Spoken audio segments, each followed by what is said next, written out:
The palace of Eldoria stood as a testament to human grandeur, gleaming with gold that caught the sunlight in a dazzling display and marble floors so polished that one could see their reflection in every step.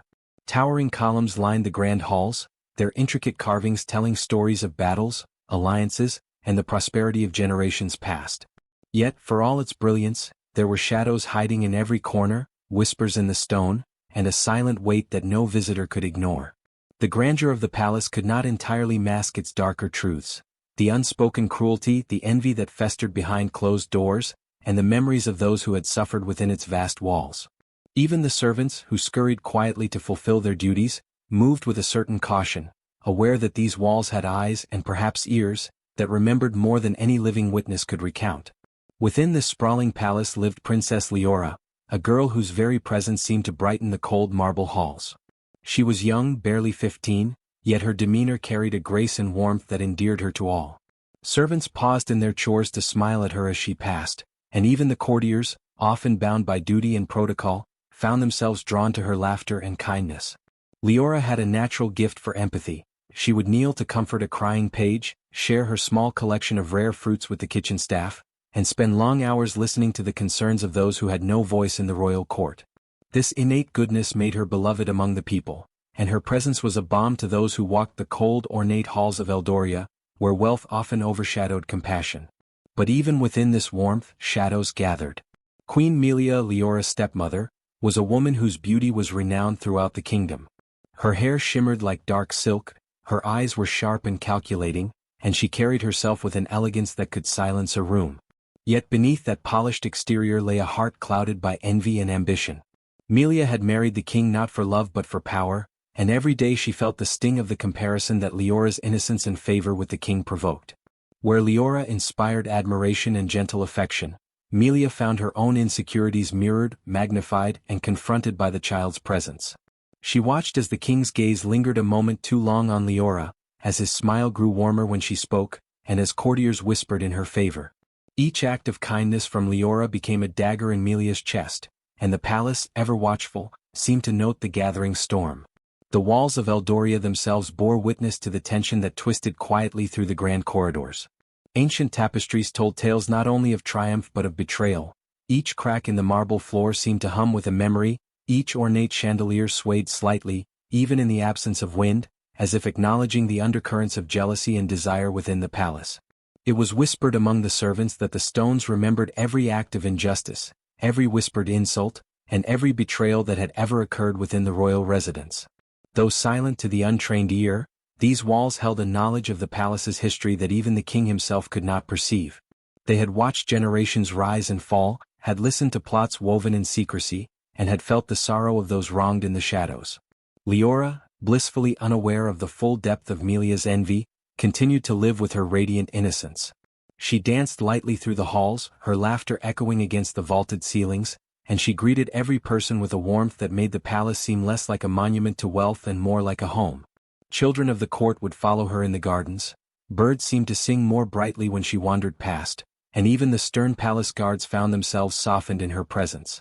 There was a purity in her interactions, a gentle light that contrasted starkly with the calculating glare of Melia, who moved through the same halls with a coiled tension, always alert to Leora's charm and to the king's ever-growing affection for the girl. The tension between the two women was subtle at first but palpable. Melia's eyes would narrow when the king praised Leora's insight or when a servant expressed gratitude to the young princess. Her smiles, once warm, became sharp and brittle, her words carefully measured to conceal the storm brewing inside her. In contrast, Leora's unguarded nature made her shine ever brighter, illuminating the dark corners of the palace and inadvertently, the growing shadows of envy that clung to Melia. The walls, silent witnesses to the unfolding drama, seemed to hum in anticipation, as if aware that this was not merely a clash of personalities but the prelude to a tale of sorrow and cunning, of innocence threatened by ambition. Even the palace itself seemed to respond to the tension, creaking in the night when Melia's plotting grew darker, sending faint whispers through the hallways and casting shadows that seemed longer, sharper, and more sinister than the light should allow. The tapestries, woven with the stories of past rulers, seemed to shift subtly when Leora passed, as though acknowledging the child's place within the palace and marking the steps of the woman who would challenge her. Every mirror reflected more than mere appearances, they seemed to hold faint images of what was to come, and even the flickering torches on the walls danced in rhythm with the silent heartbeat of the palace, a living entity that remembered all that occurred within its walls. Thus, Eldoria was both a palace of grandeur and a repository of memory, gleaming with gold and marble, yet alive with the weight of countless secrets. In its shadowed corridors, Princess Leora moved like a beacon of innocence, adored by all who saw her light, while Queen Melia, coiled in envy and ambition, plotted in silence.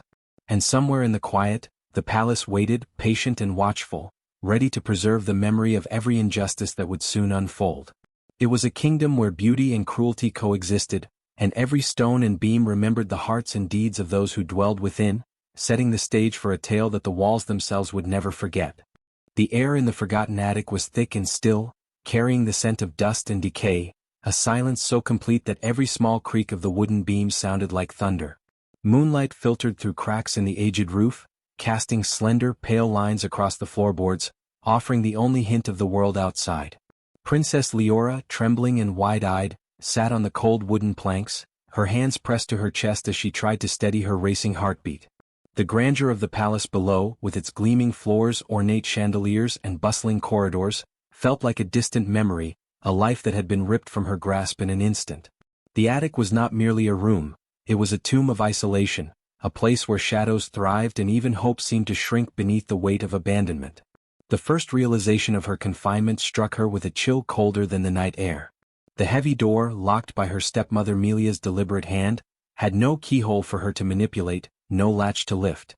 It was a barrier not just of wood but of power and malice. Leora rose and pressed her small palms against the rough planks, feeling the solidity of the walls that held her captive. The very wood seemed older than the palace itself, imbued with the secrets of generations. It whispered faintly with each gust of wind that seeped through the cracks, murmurs of long-past lives, of sorrows and fears. Leora shivered, realizing the attic was alive with the memory of those who had been locked away before her, and the weight of countless forgotten sufferings pressed on her spirit. She explored the cramped space cautiously, her bare feet tracing the warped boards, her fingers brushing against the walls. The attic was sparsely furnished, an old trunk with peeling leather, a broken chair that groaned when touched, and cobweb-laden shelves that had not felt a hand in decades. Yet in these remnants, Leora discovered traces of humanity that had endured before her. Faint carvings etched into the beams, names scrawled in a hasty hand, messages left in defiance or despair. Some bore prayers, others desperate pleas for freedom, and some simply marked the passage of time with a date and a fleeting declaration of presence. I was here. I existed. Each mark felt like a heartbeat from the past, resonating in the quiet, telling Leora that she was not truly alone, that the palace remembered, that the walls had borne witness, and that she was now part of the continuum of those whose lives had been shadowed by cruelty. The fear that had initially gripped her began to settle into a low hum of tension. Leora sat in the corner, drawing her knees to her chest, listening to the whispering timber and the distant sounds of the palace below, the echo of footsteps, the faint murmur of voices, the clink of a distant chandelier swaying in a hall far away. Every sound reminded her of the life that continued outside her confinement, a life from which she had been violently severed. Her mind raced with questions. Why had Melia chosen this punishment?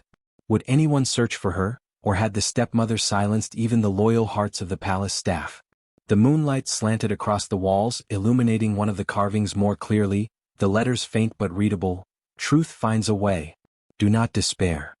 Leora's heart lifted slightly. The message was a lifeline, a reminder that the palace itself seemed to preserve a memory of justice, of those wronged and abandoned. Hours passed with agonizing slowness, each minute stretching into eternity as Leora wandered the attic, examining the objects and inscriptions that had accumulated over decades. A broken mirror leaned against one wall, its reflective surface dulled by dust and cracks, yet when she gazed into it she thought she saw faint shadows of past prisoners looking back at her, their expressions solemn and knowing. It was as though the mirror held fragments of their stories, a silent counsel for the living who now found themselves within this oppressive space. Leora traced the carved names with her fingers, whispering them aloud, forming a connection with those who had suffered and persevered.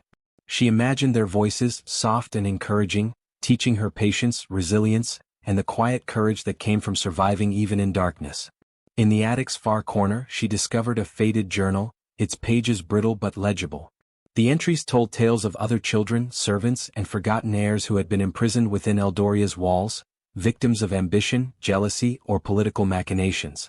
The stories were heart-wrenching. A boy who had carved maps of secret passages to freedom, a young maid who left behind coded messages for allies in the kitchen, a princess whose laughter had echoed in these rafters before being silenced below. Leora read each line with trembling hands, recognizing in their struggles her own pain. But there was also a thread of hope. Each had left a trace, a mark, a whisper in the walls that persisted long after their voices were gone. It became clear to Leora that the palace itself acted as a guardian of memory, that it remembered every injustice and preserved the stories of those who suffered, silently waiting for their moment of vindication. Night deepened in the attic, and Leora curled beneath the slanted roof, pulling a thin cloth over herself to keep the chill at bay. Outside, the moon drifted behind a veil of clouds, the silver light shifting with the wind. She could hear the soft hum of the castle settling, the faint creak of timbers contracting in the cool night, and the occasional rustle of a small animal seeking warmth. Though she was trapped, Leora felt a growing connection to the palace that both held and observed her. Its walls were alive in a subtle, protective way, responding to her presence and offering guidance through carvings, shadows, and whispers that only a perceptive soul could perceive. The memory of those who had suffered before her became a quiet force, bolstering her courage and reminding her that she was part of something larger, that her pain was not meaningless, and that the palace would not forget. As dawn approached, the first pale light of morning slanted through the cracks, illuminating the dust motes that danced like tiny spirits in the air. Leora stood slowly, feeling a sense of purpose stirring within her. She traced the carvings and inscriptions once more, letting the echoes of past prisoners' courage fill her with resolve. The attic, once a prison, had become a sanctuary of lessons, a place where fear could be transformed into determination. And though Melia's intentions were cruel, the palace itself, through its memories and whispered guidance, had begun to teach Leora the first lessons of patience, resilience, and the enduring power of truth. In that quiet, forgotten attic, Leora understood that she was not merely a victim. She was part of a legacy, one that the palace remembered, one that would someday demand justice and recognition. The air in the palace of Eldoria had grown heavier with each passing day, a subtle tension that seemed to hum beneath the gilded chandeliers and along the polished marble floors. Queen Melia paced her private chambers, the silk of her gown whispering against the floor, but the sound could not mask the storm brewing within her heart. Her reflection in the ornate mirror looked flawless, yet her eyes betrayed the tempest inside, a tempest born of envy, fear, and a gnawing sense of inadequacy. Each day she watched the young Princess Leora bloom brighter, each smile, each gentle word, each act of kindness amplifying the shadows of Melia's insecurities. The courtiers adored Leora, the servants whispered her praises in hushed tones, and the king's gaze lingered on her longer than it had ever lingered on his stepmother. The jealousy that had begun as a small irritation now consumed Melia, weaving a poisonous thread through her every thought, until it became impossible to ignore. She could feel the walls of her chambers, the very palace itself, pressing in with the weight of her envy. Eldoria, grand and silent, seemed almost to respond, the flickering candlelight casting long, quivering shadows that danced mockingly across the floor. Mirrors reflected more than her image. They seemed to exaggerate the brightness of Leora's presence when the princess passed through the halls, as if the very glass conspired against her. Paintings of former queens and princesses, once silent and still, now seemed to shift slightly, tilting their painted heads to observe Leora's progress through the corridors. Servants began noticing these subtle anomalies, whispering to one another about the strange occurrences. Mirrors fogging without reason, reflections slightly delayed, or even seeming to move when no one was watching. Yet no one dared voice these fears to the queen, for Melia's beauty and position inspired both awe and caution. The queen's envy was not content to remain idle. Each night, she paced and plotted, tracing her fingers along the edges of her gilded desk as though the gold itself would whisper strategies to her. Leora's innocence and the affection she drew from everyone around her were a constant reminder of Melia's own fading charm and the transient nature of her power. Melia could no longer tolerate the sight of the girl whose every action seemed to eclipse her own influence. She began to devise plans, not cruel or overt at first, but subtle measures that would ensure Leora's removal from the public eye without creating suspicion. The girl had to vanish, but the palace could not know why, and the king could never suspect his stepmother's duplicity. Whispers of her plotting began to drift along the corridors, carried not by servants or courtiers but by the palace itself, a silent witness to the queen's brewing schemes. The tapestries seemed to hum faintly as she passed, a subtle vibration that unsettled even her. Chandeliers swung slightly, as if the air itself responded to the darkness in her heart. Servants, though careful, began to notice her furtive glances and the rigid tension in her posture. They whispered amongst themselves, noticing how her smiles were thin and sharp, how her eyes lingered too long on Leora's interactions with the king. There was a growing sense among the staff that the palace was no longer a place of harmony but a stage for a silent war, one waged not with swords or words but with shadows, glances, and carefully placed deceit. In the quiet of her private chambers, Melia practiced her interactions, rehearsing her words with precision. Every compliment she would give to the king or the courtiers had to mask her true intent, every gesture carefully measured to maintain the appearance of grace and benevolence. Yet, even in her calculated perfection, the shadows of envy clawed at her. She would watch Leora from the edge of the hall, noting the girl's laughter as she helped a fallen page or offered comforting words to a nervous servant. Each small act of kindness, each simple smile, was a reminder of Melia's own inadequacy, her own inability to inspire affection purely through virtue.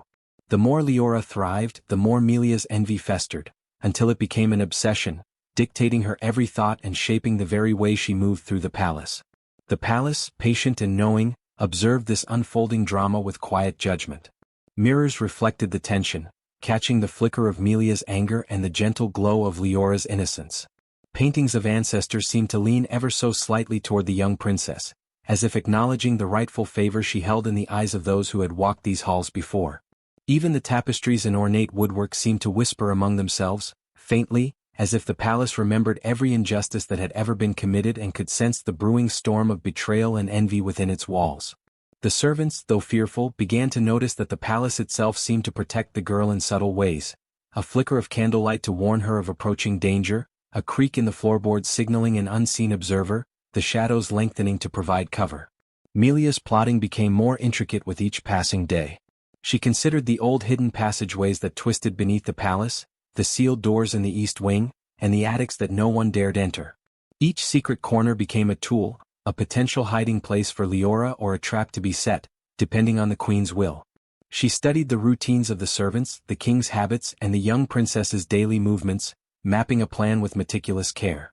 But no matter how cunning her strategy, the palace itself seemed aware, subtle tremors underfoot, doors creaking in warning, mirrors reflecting not just images but intentions. The tension built, a silent duel between the living awareness of the palace and the dark ambition of its queen. By the time Melia had perfected her plan, the corridors of Eldoria were thick with an unspoken apprehension.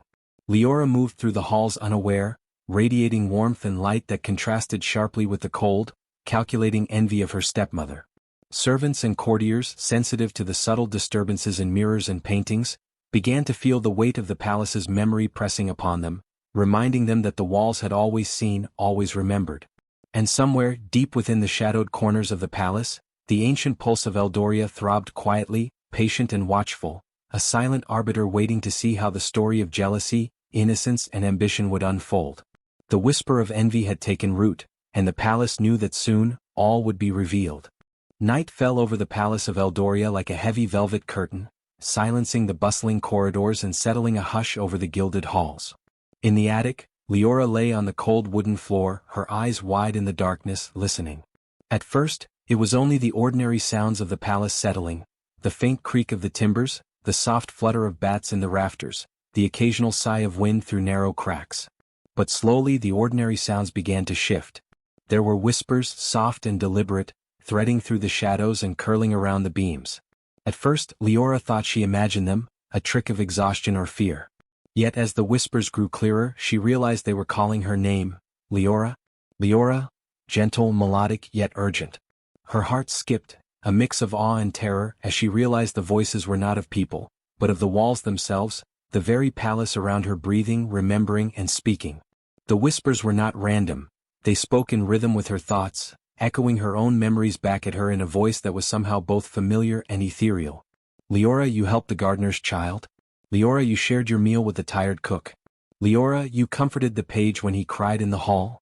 Each utterance brought tears to her eyes, a mixture of astonishment and reassurance. The walls of Eldoria were alive, it seemed, not merely as silent observers of stone and mortar, but as chroniclers of every act of kindness, every whisper of innocence, every moment of love and courage that had graced its grand halls. She felt a pulse in the walls, a heartbeat that aligned with the rhythm of her own, a subtle vibration that confirmed she was not truly alone, that her presence was acknowledged, cherished, and recorded. As the hours passed, the whispers shifted tone, growing more urgent and darker, weaving warnings among their recollections. Beware Melia, her heart festers with envy, she plans, she schemes. Leora, guard yourself, the queen's intentions are not what they appear. The walls spoke of Melia's plotting as if they had witnessed every furtive glance, every tightened jaw, every muttered plan whispered behind the queen's delicate smile. Leora's eyes widened. The palace was revealing to her not just her own history, but the treacheries that threatened her life. She pressed her hand to the nearest wall, feeling the faint vibration beneath her palm, and understood with sudden clarity that the palace itself was a sentient force, a silent guardian that remembered every injustice, every crime, and every act of virtue committed within its bounds. The walls continued to speak, recounting incidents that Leora had almost forgotten, times when she had shown bravery or compassion. You stayed with the child who fell from the staircase, Leora, you comforted the widow of the soldier, you gave your cloak to the beggar in the square. Each memory was a thread, weaving a tapestry of her character that the palace preserved in its silent consciousness. The young princess realized that every act of kindness, every gesture of empathy, was immortalized in these stones, these beams, these tapestries that hummed with life. She felt a swelling pride, a quiet fortification of spirit. The palace itself was affirming her worth, giving her strength even in the face of the darkness imposed by Melia's envy. With each whisper, the palace seemed to respond to her emotional state. When fear threatened to overwhelm her, the walls recounted moments of courage, providing reassurance as if the very stones were coaching her. When sadness weighed heavy on her heart, the whispers spoke of love and support she had offered others, creating a chain of memory and empathy that bolstered her spirit. Leora's understanding deepened. The palace was not a passive structure but a living archive of morality and injustice, a silent witness to the ebb and flow of human emotion, a guardian of truth. It preserved the innocence that Melia sought to destroy and had chosen this moment to reveal itself to the young princess in her time of need. As the night deepened further, the whispers became more vivid, painting images in Leora's mind as though the walls were speaking in pictures as well as words. She saw herself dancing through the halls, helping a fallen page. She saw the gardener's child laughing at her stories. She saw the courtiers bowing in respect at her grace and kindness. These visions, conjured by the memory embedded in the palace, reinforced her connection to Eldoria, cementing the understanding that her very being had left an indelible mark on the kingdom. The palace remembered her virtue and by remembering, it began to form a protective presence around her, unseen yet palpably reassuring. Yet the palace did not merely recount memories. It also communicated a sense of impending danger, the necessity of vigilance, and the importance of discerning truth from deception. Melia envies you. Melia plots, she desires to conceal your light, she fears the king's favor, remain vigilant, Leora, the shadows are her allies. The whispers urged caution, detailing the queen's moves with a precision that Leora could scarcely comprehend but instinctively understood. The young princess realized that knowledge was power and that the palace itself was now an ally, arming her with insight and foresight born not of human intellect but of memory, observation, and silent awareness. The walls even seemed to respond physically to her presence. The floorboards beneath her feet vibrated faintly in recognition when she moved, the beams overhead groaned in rhythm with her heartbeat, and the cold draft that slipped through the cracks became a whispering breath, a sigh that carried both warning and comfort. Leora moved through the attic and hallways in silence, feeling the palace's consciousness attuned to her emotions, her fears, and her resolve.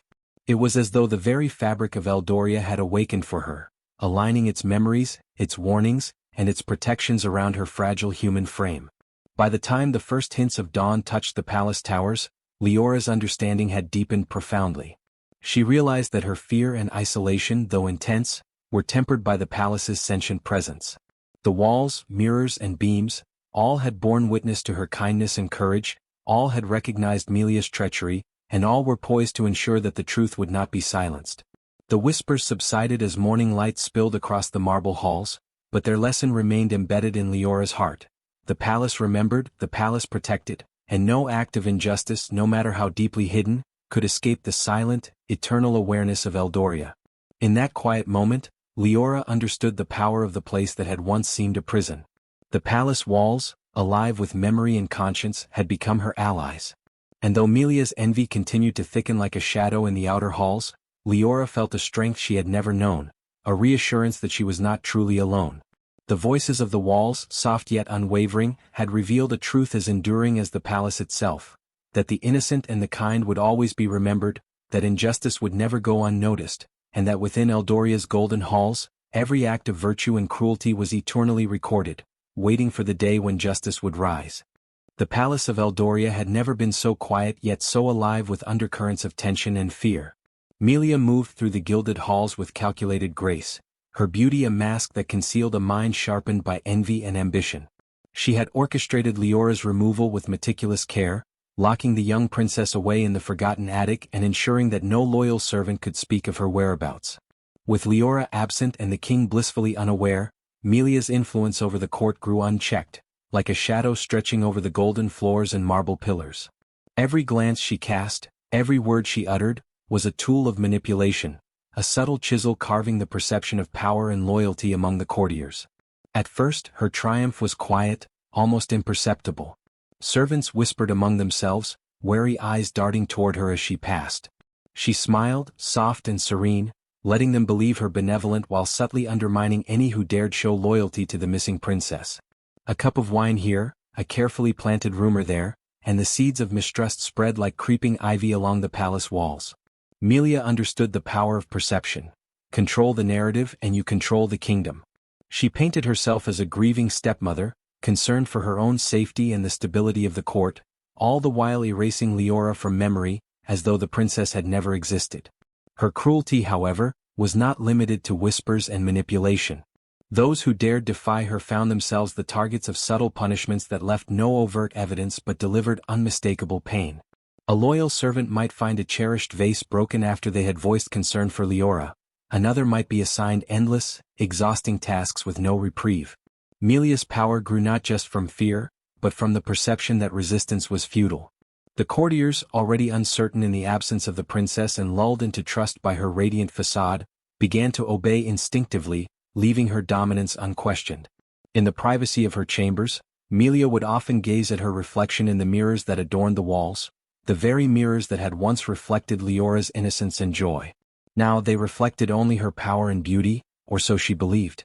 She relished the sense of absolute control, savoring the knowledge that the king, distracted by courtly matters and blissfully ignorant of her schemes, would not suspect the depth of her malice. Every decision she made was a step toward consolidating her hold over the palace, every action calculated to tighten the web she wove around Eldoria. But the palace itself, vast and ancient, was more than mere stone and gold. Within its walls lingered the memory of every injustice, every act of cruelty, and every moment of virtue that had graced its halls. As Melia's power grew, so too did the palace's silent watchfulness. The beams creaked with the weight of its awareness, the mirrors shimmered subtly even when undisturbed, the floors seemed to pulse faintly under the tread of her polished shoes, as if the building itself remembered and judged. Every act of manipulation and cruelty was recorded in this quiet, sentient consciousness, preserving the memory of Leora's innocence and ensuring that the stepmother's triumph would never go unchallenged in the eyes of the kingdom's enduring spirit. In the great hall, Melia orchestrated a banquet meant to display her dominance. Courtiers bowed, whispered praises and feigned loyalty, all under her scrutinizing gaze. She raised her glass with a practiced smile, toasting the prosperity of Eldoria and her own wisdom. Yet the air felt charged with a subtle resistance she could not perceive. In corners of the room where shadows pooled, faint reflections of the past lingered, the laughter of Leora, the soft footsteps of her kindness, and the unseen eyes of the palace recording every deceitful word Melia spoke. The stepmother, confident in her illusion of supremacy, remained unaware that each act of cruelty was etching a counter-memory within the very walls she sought to command. As the days turned into weeks, Melia's actions became bolder. She spread false accusations against those who had shown concern for Leora, branding them as traitors or fools. She altered records, erased mentions of the princess, and even tampered with portraits, subtly reshaping history within the palace. Yet, for every lie she planted, the palace retained the truth in its hidden memory. The old beams and walls absorbed each injustice, each whisper of cruelty, and held them silently, waiting for the moment when the balance would shift. It was as though the building itself was a silent guardian of virtue, preserving the essence of Leora's spirit against the tide of Melia's malice. Even the king, oblivious to the full extent of Melia's plotting, began to feel subtle disturbances in the palace's atmosphere. A chill in a corridor, a fleeting shadow in a mirror, a faint echo of laughter in an empty hall. Small signs that hinted at the presence of a memory deeper than the stepmother's schemes. Melia dismissed these signs, attributing them to the whims of old walls and her own imagination, never suspecting that Eldoria itself was awake and aware, silently resisting her attempts to rewrite reality. At night, in her private quarters, Melia would retire with a sense of triumph, yet the palace whispered against her control. Soft echoes carried through the walls, fragments of conversations, of laughter, of innocence, threading through the darkness. The walls recalled Leora's acts of kindness, comforting a servant's child, sharing her food, speaking words of encouragement to those in despair. These echoes were not merely memories, they were warnings, a quiet testament to the injustice she had wrought. Though Melia could not hear them consciously, the palace's pulse grew ever stronger, attuned to the presence of its lost princess and ready to reclaim balance when the time came. Melia's arrogance blinded her to the enduring truth. Power gained through fear and manipulation was fragile, and the palace preserved the counterweight of virtue. Her every action, meant to cement her control, only deepened the palace's awareness of her transgressions. Each whispered lie, each cruel command, each act of injustice became part of the building's living memory, forming an intricate lattice of evidence that the stepmother could neither erase nor escape. By the end of her first month of complete dominance, Melia believed herself untouchable. She moved through Eldoria with the air of a queen unchallenged, her laughter ringing hollowly through the halls. Yet beneath her feet, in the hidden corners and silent chambers, the palace throbbed with quiet defiance. Remembered. It recorded. It waited. And in the attic where Leora remained, the young princess slept fitfully, dreams flickering with images of the walls that remembered her. The palace had chosen a silent ally in her absence, a network of memory and awareness ready to rise against the stepmother's cruelty. Melia, confident and cruel, could not see it, could not sense it, and would never understand it. Yet the palace, alive with the memory of every act of kindness, of every innocent heartbeat that had once graced its halls, was already preparing. Every whisper of injustice, every shadow of envy, was documented in stone, wood, and glass. The palace would not forget Leora, and in time the walls that witnessed Melia's rise would speak, revealing truth and exacting a justice as ancient and enduring as. The quiet hours of Eldoria's nights were punctuated by the soft creak of floorboards, the flutter of wings, and the occasional sigh of wind slipping through narrow cracks. It was during one such night that a figure moved silently along the hidden corridors, avoiding the watchful eyes of the stepmother's guards. This was Ilian, a devoted servant who had long served the royal family and whose loyalty to Leora had never wavered, even in the face of Melia's cunning machinations. Ilian's heart burned with quiet fury at the injustice inflicted upon the young princess, and he had spent weeks observing the palace, waiting for a chance to aid her without attracting attention. Tonight, that opportunity had finally arrived. The servant approached the attic with careful steps, his hands clutching a bundle of essentials, bread, fresh water, and a small lantern to pierce the darkness. Every shadow along the corridor seemed alive, as though the palace itself was aware of his intrusion, yet not hostile. The walls, ancient and sentient, seemed to pulse faintly as he passed, guiding him toward the forgotten door that concealed Leora's prison. As Ilian gently opened the creaking latch, the moonlight spilling through the cracks revealed a young figure curled on the floor, eyes wide in the dim glow, fear and exhaustion etched deeply on her delicate features.